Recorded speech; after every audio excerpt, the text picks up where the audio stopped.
Bismillahirrahmanirrahim. Allahumma salli ala Muhammadin wa ala ali Muhammadin kama sallaita ala Ibrahim wa ala ali Ibrahim innaka Hamidum Mujeeb. Allahumma barik ala Muhammadin wa ala ali Muhammadin kama barakta ala Ibrahim wa ala ali Ibrahim innaka Hamidum Mujeeb. The blessed month of Ramadan, Imam Sahib is saying, is actually the month of prayers, and this is the time of establishing such habits which should continue with one throughout the year. In fact, it should become a strict habit throughout one's life in a permanent fashion.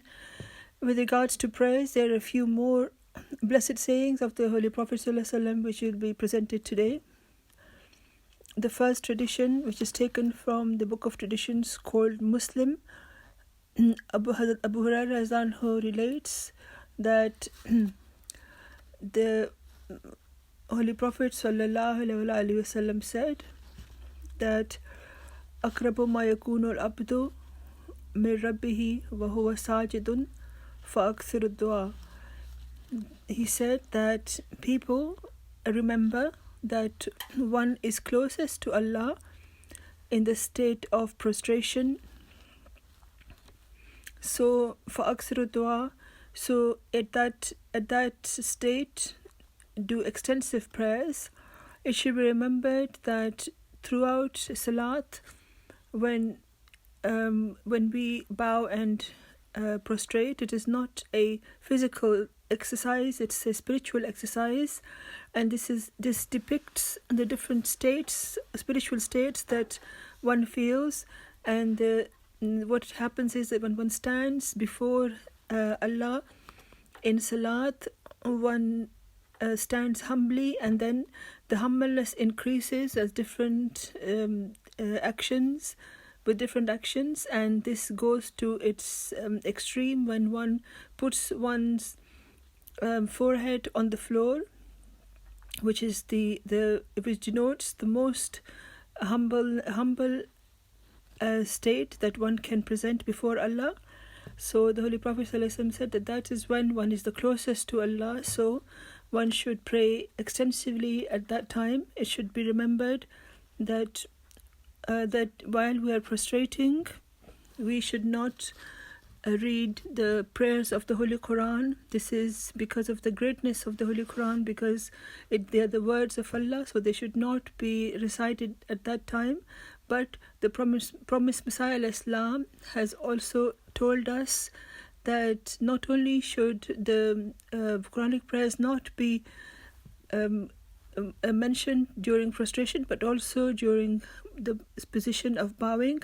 But the Prophet ﷺ has also told us another thing, that the prayers that are in the Holy Quran, which Allah has Himself taught us, they are the very best prayers, because the prayers that Allah Himself suggests and He Himself teaches, then there cannot be any other prayer which is more acceptable than those. So in the light of those prayers of the Holy Quran, the Holy Prophet ﷺ has taught us many prayers which are mentioned in the traditions, and similarly the Prophet ﷺ has also mentioned many prayers and has advised us to repeat those prayers.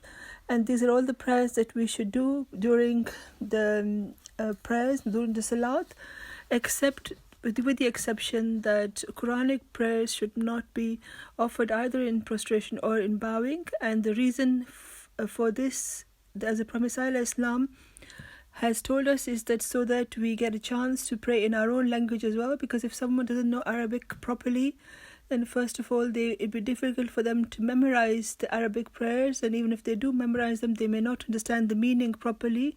So that special feeling and emotion that should rise in one's heart may not rise. So when one prays in one's own language, it is more possible to let one's heart flow completely before Allah in one's own language, whether it's Urdu or English or whatever. So to pray in one's own language is extremely important, and this is what the Prophet ﷺ has brought to our attention. The second tradition, which is taken from the book of traditions called Tirmizi, Hazrat Salman Farsi relates that the Holy Prophet ﷺ said that inna Allaha hayyun karimun yastahi iza rafa rajulu ilayhi yadayhi an yaruddahuma sifran ghaibani. The first is, so in this particular tradition, the Holy Prophet ﷺ says that Allah is extremely modest and very merciful and extremely generous, and he feels shy of returning someone's hands unfulfilled and empty when they rise to ask him for prayers. So when one raises one's two hands before Allah, one cups one's hands before Allah, and he does this with humbleness and humility, then Allah does not like to return them empty-handed. So when a person with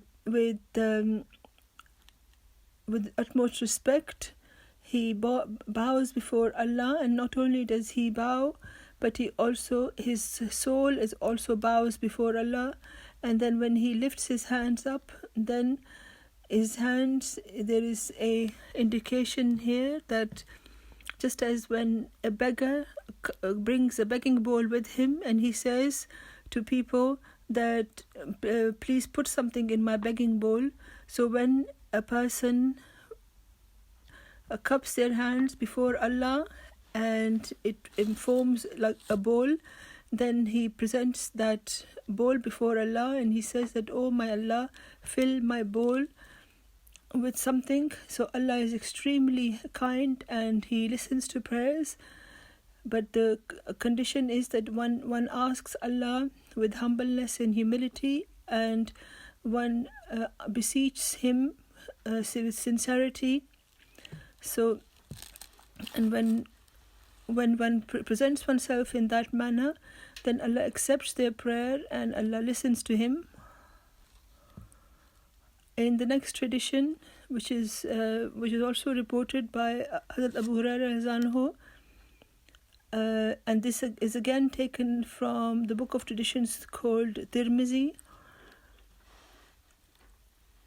and in this, Abu Hurairah relates that the Holy Prophet ﷺ said, "Man sarrahu an yastajib Allahu lahu inda shadaidi wal qurabi falyuksir ad-du'a fi ar-rakhai." He said that the person who desires or wishes, and if this makes him pleased, makes him happy, that Allah should listen to his prayers. Here, if you stop and think that who could it be the person who would not want this?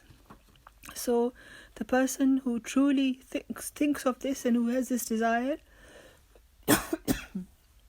that Allah should accept his humble prayers, and the words here are that when some trouble befalls him or a worry, he faces a worry, then a believer bows before Allah, and if someone wishes that Allah should accept his prayer when he's in trouble and when he's worried, and Allah blesses him with his mercy, then what should he do? Imam Sahib saying this is worth remembering. He said that at that time, فَلْيُكْسِرِ الدُّعَى فِي الرِّخَاءِ, that when everything is okay, when you are happy, when you are healthy, that is when you should remember Allah, and that is when you should pray to him, and we should pray extensively at that time.